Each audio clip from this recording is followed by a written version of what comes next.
Welcome back to the 17 News at Noon podcast, where we share your news on your schedule. Working in the spirit of the Golden Empire, this is 17 News at Noon. Good afternoon, and thanks for joining us for 17 News at Noon. I'm Maddie Jansen, and today for Nicole Gitsky. 17 News is your local election headquarters, and we're still watching the race for the White House as Joe Biden inches closer to victory. Early this morning, Biden took a slim lead in Pennsylvania and hedged ahead in Georgia. There are still 6 states that have not been called by NBC News, if you count Alaska. We are, of course, laser focused on 5 of them: Nevada, Arizona, Georgia, North Carolina, and Pennsylvania. With its 20 electoral votes, if Biden wins just this state out of the 6 yet to be called, that puts him over the top to 273 electoral votes. The magic number is 270. Right now, he's at 253. The president is at 214. There are just over 300,000 votes left to be counted in Pennsylvania. And you may remember the president's campaign filed several suits over the past few days, one in Pennsylvania concerning poll watching.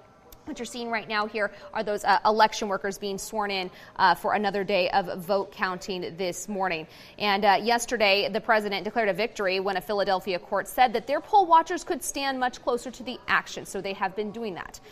Meantime, let's head to Georgia now. As we mentioned, Biden has taken the vote count lead in this historically red state. As of last check, about an hour ago, he was up just over 1,500 votes, up over the president, with 99% of ballots counted.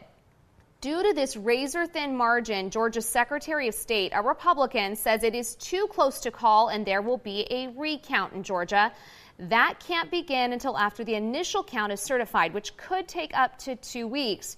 There will be fewer than 5,000 ballots, or there were rather fewer than 5,000 ballots left to be counted as of this morning, and almost as many as 9,000 military ballots that will be counted if they're returned by the end of the day, according to election officials. Meantime, the president, his team, and allies are not backing down. This morning, Congressman and House Minority Leader Kevin McCarthy tweeted, quote, "Far from over. Republicans will not back down from this battle." Jay Gray has been following all of the action from the White House. He has the latest. The counting and questions continue. Democracy is sometimes messy. And as that mess is slowly cleaned up, Joe Biden is confident it will clear his path to the White House. We have no doubt that when the count is finished, Senator Harris and I will be declared the winners. While President Trump continues to falsely declare victory and fraud. If you count the legal votes, I easily win. If you count the illegal votes, they can try to steal the election from us. In a rambling diatribe from the White House, the president doubles down on his allegations of illegal ballots, voter suppression, corruption, and claims that the election was rigged. Now, though, even some Republicans are publicly challenging the president's baseless accusations. The president's allegations of large-scale fraud and theft of the election are just not substantiated. Still, he continues his legal push, suing to stop the count in states where he's ahead while questioning legal votes in states where he's behind. There have been at least 10 cases so far, 2 dismissed, 1 settled, 1 withdrawn. Recounts are also surely on the way, with the nation waiting and the White House hanging in the balance. A written statement from the Trump campaign this morning says this election is not over. We haven't heard directly from the president, nor has there been any message from Joe Biden today. If you're looking for some sort of clue, there has been some work, preparation by crews on the stage in Wilmington, where the former vice president plans to hold a victory rally. Jay Gray, NBC News, the White House. And more election news here in Kern County. Now, we have numbers on just how many ballots are left to be counted across our county and the state. In Kern County, there are nearly 178,000 ballots left to be counted. Mary Bedard, the local registrar of voters, confirmed that number this morning and said that it was more than the number that had been counted so far. She said, expect an update today and on Monday. According to the Secretary of State, 137,896 vote-by-mail ballots remain to be counted in Kern County. Statewide, more than 4.5 million ballots are still unprocessed. And now to the latest on the coronavirus pandemic in Kern County. Public Health reported 1 new COVID-19 death and 90 cases this morning. 47 people are currently being treated at local hospitals for the virus. That's up 1 from yesterday. Daily cases over a 7-day average in Kern County are up from a couple weeks ago. 429 people have died from COVID-19 since March. For 2 consecutive days now, the United States has shattered its single-day COVID-19 case record. That's why county officials are urging people to get tested regardless of symptoms. And today, here's a perfect opportunity for you to do so. Once again, we are hosting a free COVID-19 test site across from our studios. 17's Taylor Schaub is outside this afternoon at the corner of 22nd and L Streets, a place we like to call Compassion Corner. And he has a look at the testing site and how it's going so far. Taylor? Well, Maddie, it's actually really busy right now. This is lunchtime, so this is when you normally get the most amount of tests. We've heard so far somewhere in the range of about 200 tests so far today, so we're on track to do really well once again here on Compassion Corner, 22nd and L Street. But as you mentioned, with so much of the country's attention focused on the presidential election, it's easy to forget about the surge that's going on with COVID-19, and we're seeing that a little bit in the community. And joining me right now is Jay Tamsey with the Latino Task Force here. Jay, thank you so much for joining us. I'm going to have you come in here, okay? I got to ask you, why is it so important now, almost more than ever, as we enter flu season, for people to come out, get tested, take advantage of this opportunity? You know, now it's more than ever. It's so important to test. We have been in the red tier for now a little over 4 weeks, and I know that folks are anxious, especially business owners and restaurant owners, to move into that orange tier so that we can get our kids back to school and make sure that our house of worships are open up. So it's very, very important to come in and test and make sure that we have that great positivity rate and that it keeps consistent. I know that there is a national surge, so that means that's going to affect us as well. You see those numbers coming in from Halloween, and this was expected and coming through from the state. But in all actuality, it's more important now than ever that we get tested, especially with the holidays coming. All right, Jay, thank you so much. Again, you can come here to 22nd and L Street. It's going to be open till 5 p.m. tonight. You can get one of these self-swab tests. Very easy. And just log on to KGET.com. We're going to have, during our hot link icon right there on the website, you can sign up for a test, and you can come out here, and it only takes a couple of minutes. Back to you, Maddie. Thank you, Taylor. A Mexican immigrant in the country illegally pleaded guilty under a deal with prosecutors to the death of a Northern California police officer in 2018. President Donald Trump once used this case to bolster his call for tougher border security.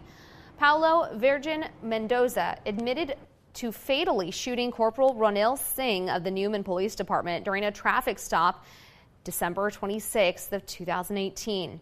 Virgin Mendoza was later arrested in Kern County. He was found at a home near Lamont days after the killing in a statewide manhunt. He pleaded guilty to murder and admitted to multiple special circumstances and the use of a gun under a deal with Stanislaus County prosecutors that will spare him the death penalty. Welcome back in your 17 Health Watch. And this morning, Al Roker revealed on the Today Show that he's been diagnosed with prostate cancer and will be undergoing surgery to have his prostate removed. The 66-year-old Today Show weatherman and co-host explained he wanted to publicly reveal his diagnosis to spotlight the fact that 1 in 7 African-American men, 1 in 9 men overall, will be diagnosed with prostate cancer in their lifetime. I do after a routine checkup in September. Turns out I have prostate cancer. And it's a good news, bad news kind of thing. And good news is we caught it early. Not great news is that it's a little aggressive, so I'm going to be taking some time off to take care of this. And it's one of those things that it's a little more common than people I think realize. And so I just decided that I wanted to go public with this because 1 in 9 men are going to be diagnosed with prostate cancer in their lifetime. But for African American men, that number is 1 in 7 and is more deadly. So if you detect it early, this is a really treatable disease, and it's why I wanted to take you along my journey so we can all learn together how to educate and protect the men in our lives. Roker will be undergoing surgery next week at Memorial Sloan Kettering Cancer Center in New York City. All right, we're talking storm watch for this weekend. It's really going to start to feel like November. Here is Alyssa with your full forecast. Well, today we will start to see the change here of temperatures. Normally our high would be around 70, and if we're in the 60s today and 50s over the weekend, we will definitely feel a noticeable difference, especially since we've been in the 80s so much. So looking for our average high of 70 today, and we'll probably be into the 60s in most of the valley this afternoon. We have a storm on the way, and tonight we could start to see some rain. Through Sunday night, I'm expecting to see 0.15 inches, upwards of that in the valley, and in the mountains 0.3 of an inch, 0 to 3 inches of snow at 4,000 feet, and above 5,000 feet 3 to 6 inches. So it's more of a higher elevation mountain system, but it will be cold enough that we will see the potential for past level snow with this, and it's going to be a 1-2 punch. So tonight, a slight chance of rain in the valley, and then through the overnight, a slight chance as we head into Saturday morning. There's the rain and the snow, and it'll be higher elevation until we get into Saturday night, and then again Sunday. So those cold nighttime hours, temperatures will allow snow levels to drop to 4,000 feet, and we could see again upwards of a light dusting to 3 inches. So most of that's probably going to be melting, but we will nevertheless keep that in mind, that travel needs to be watched through the mountain passes. The valley forecast looks like this: 60 degrees, well actually 68 today in Bakersfield, 66 in Maricopa, 67 in Wasco and Delano, 66 in Porterville. 30% chance of showers tonight, breezy in the mountains, 59 in Bear Valley, 64 in Tehachapi, 71 in Kernville. In the desert, 78 in California City, 80 at Edwards Air Force Base. Moderate air quality at 107, and the pinpoint forecast calls for 68 today, 55 on Saturday, 53 on Sunday, with a 40 to 50% chance of showers those days, and then upper 50s for early next week, and that would be for the daytime high. So the cool weather will stick around a little bit. In the mountains, 64 degrees today. Snow levels tonight at 6,000 feet, but dropping to 4,000 feet Saturday night and Sunday night. Highs only in the lower 40s, and then mid-40s on Monday. Kern River Valley, 72 today, with a slight chance of rain, and then looking for potential for snow Saturday and Sunday. I will be back tonight at 5, tracking the storm. Back to you. Making the news around town this weekend, it's time to go green. Bakersfield Recycles Day returns to the Mechanics Bank Arena. Several local groups are teaming up to promote recycling around Kern County. Part of Celebrate America Recycles Day, the only nationally recognized day dedicated to recycling in the United States. It's happening tomorrow in the south parking lot of Mechanics Bank Arena, 8 a.m. to noon. They're collecting electronic items like large and small household items, including mattresses, car tires, shoes, clothing, and more. You can find a full list on our website, KGET.com. Just click the hot link icon. And the Kern County Public Works Department is hosting its annual fall bulky waste collection tomorrow. 3 locations will accept residential bulky waste like water heaters, mattresses, furniture, electronics, and more. And you can drop off items 8 a.m. to noon at Meadows Field, Kern Medical, or the Kern County Fairgrounds.